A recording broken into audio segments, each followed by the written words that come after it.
We have a law enforcement operation in Tarlac City. This is all about the illegal online gambling, no? Through raffle. Ay parapol dito. Based on our verification through cyber patrolling, this operation was already 5 years. And every month, meron na silang parapol talaga in different places. So hindi lang isang venue yung pinaglalaroan nila, kumbaga, kundi they went to different places just to have this monthly raffle.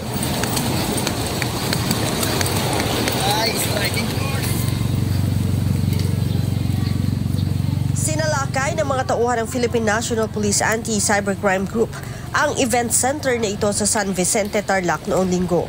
Target ng operasyon ang mga nasa likod ng illegal online gambling operation sa lugar. Ayon kay PNP ACG Director, Police Brigadier General Bernard Yang, marami ang naiinganyo na bumili ng kanilang raffle ticket dahil sa magagandang papremyo.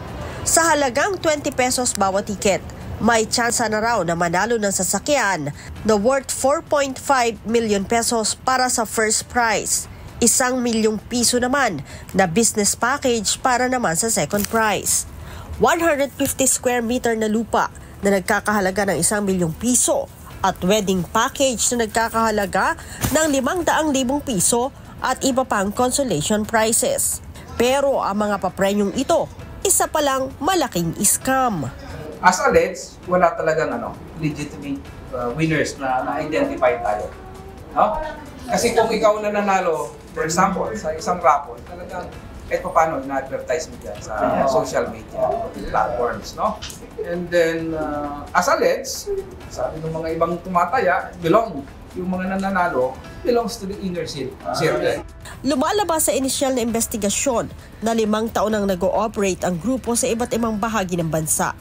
Sa nasabing operasyon, 74 na individual ang unang naaresto na pawang nagpapatakbo sa pasugalan.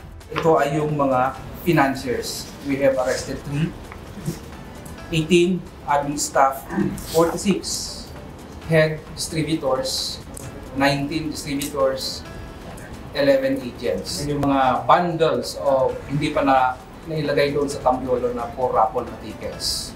So, yung ticket, binibenta nila 20 pesos per one ticket. Yung isang bundle nito is 1,500.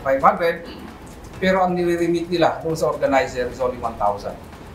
So the rest will go to kung sino man yung nagbenta ng bundles o ticket.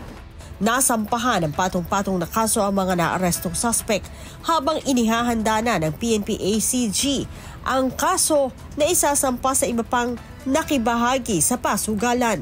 So bakit natin hinuli ito?